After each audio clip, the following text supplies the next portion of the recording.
लोगों को अपने मुद्दों पर बात करने दीजिए। स्पीकर गड्ढा खोद रहे हैं, एक झटके में लोकतंत्र को दफन कर रहे हैं।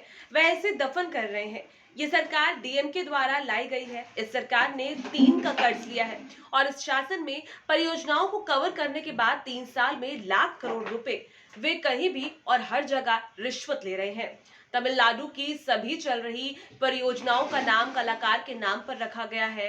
जल्द ही तमिलनाडु का नाम भी कलाकारों के देश के रूप में बदल दिया जाएगा। जैसा सार्वजनिक बैठक में नाथम विश्वनाथन का भाषण, पूर्व मुख्यमंत्री जयललिता का 76वां जन्मदिन समारोह डिंडीगुल के सेमपट्टी के पास अत्तूर में आयोजित किया गया। आथुर वेस्ट यूनियन एआईडीएमके सचिव मनालूर चिन्नास्वामी ने बैठक की अध्यक्षता की।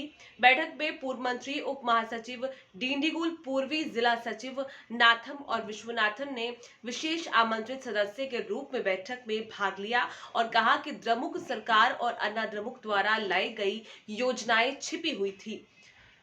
बीत गया 2026 में एडप्पाडी पलानीस्वामी के नेतृत्व में एआईडीएमके की सरकार बनेगी। यह लोकसभा चुनाव से पहले होगा। अनाद्रमुक शासन जनता के शासन का स्वर्ण युग था।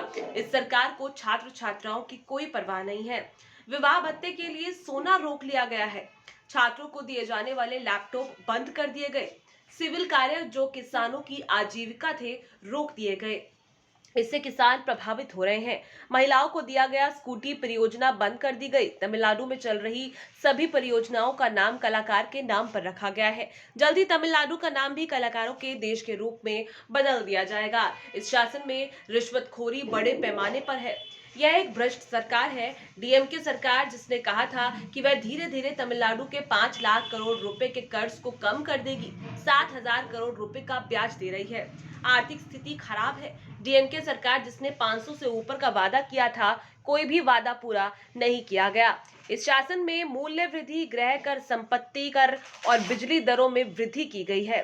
डीएमके किसने कहा था कि सत्ता में आने के बाद पहली हस्ताक्षरित नीट परीक्षा रद्द कर दी जाएगी? ऐसा करने के लिए कोई प्रयास नहीं किया है। उन्होंने झूठे वादे करके लोगों को धोखा दिया। लोकसभा में तमिलनाडु के 38 डीएमके सांसदों का होना तमिलनाडु के लिए कोई मायने नहीं रखता। तमिलनाडु में कावेरी जल मुद्दा, मुलायम पेरियर समस्या, इलम तमिल, मछुआरों की समस्या सहित विभिन्न समस्याएं वह जयललिता ही थी जिन्होंने कावेरी जल मुद्दे पर सुप्रीम कोर्ट के फैसले को लागू किया था। उन्होंने कावेरी जल मुद्दे पर संसद को 21 दिनों के लिए निलंबित कर दिया। डीएमके को केवल परिवार कल्याण की चिंता है। उन्हें देश के कल्याण की कोई परवाह नहीं थी। भले ही केंद्र में बीजेपी और कांग्रेस की सरकार बन जाए, लेकिन तमिलनाडु को कोई फायदा नहीं होगा। அவர்களுக்கு ஆலோசனை செஞ்சு இந்த மாதிரி நான் பெண்களுடைய நன்மைக்காக இந்த திட்டங்களை ஒவ்வொரு திட்டங்களையாக சொல்லி இது செயல்படுத்த வேண்டும் என்று சொல்வார். அவர்கள் நினைவெல்லாம் 24 மணி நேரம் எப்பொழுதும் தூங்குகிற நேரம் கவனமற்ற நேரமெல்லாம் என்னை உருவாக்கிய என்னை இந்த தமிழக மக்கள் அவருடைய நலனுக்காக ஏதாவது நான் செய்தாக வேண்டும் என்று அன்றாடம் சிந்தித்து அற்புதமான திட்டங்களை எல்லாம் கொண்டு வந்தார். உதாரணத்துக்கு சொல்ல சொன்னால், இன்னைக்கு அம்மாவுக்கு தாலிக்கு தந்தோம் இல்லை, தாலிக்கு திருமண உதவி சாதாரண ஏழையை தாய்மாரெலாம் இருக்காங்க. ஒரு எவ்வளவு சிறப்பான திட்டம் நினைச்சு பாருங்க. இதெல்லாம் மூடலாமா, இந்த திட்டத்தை நிறுத்தலாமா? இந்த திட்டத்தை எப்படித்தான் இந்த ஆட்சியாளர்களுக்கு இந்த மனம் வருவதோ எனக்கு தெரியும். அந்த அளவிற்கு ஒரு பெண்களுடைய நலனுக்காக உருவாக்கப்பட்ட அற்புதமான திட்டத்தை இன்னைக்கு அதை நிறுத்திவிட்டார். அதோடு இல்லாமல் மாணவர்கள் லேட்டாக எப்படி படிக்கிற மாணவர்கள் அறிவுஜீவிகளாக இன்றைக்கு மாற்றம் தமிழ்நாடு சிறந்த மாணவர்களாக வர வேண்டும் என்பதற்காக அவர்களுக்கு சிந்தனையில் வைத்த அற்புதமான திட்டம். அந்த திட்டத்தையும் முடித்தாங்க.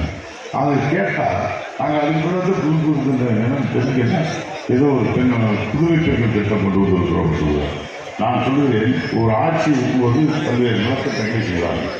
அந்த ஆட்சி மாற்றம் வந்ததற்கு பின்பு புதிய ஆட்சி எந்த கட்சி வந்தாலும் சில திட்டங்களை செயல்படுத்தத்தான் செய்வார்கள். ஏறிப்பது திட்டங்கள், ஆனால் அதற்காக ஏற்கனவே இருந்த திட்டங்களை நிறுத்திவிட்டு புது திட்டங்களை கொண்டு வருவது மகா மோசமான வேலை.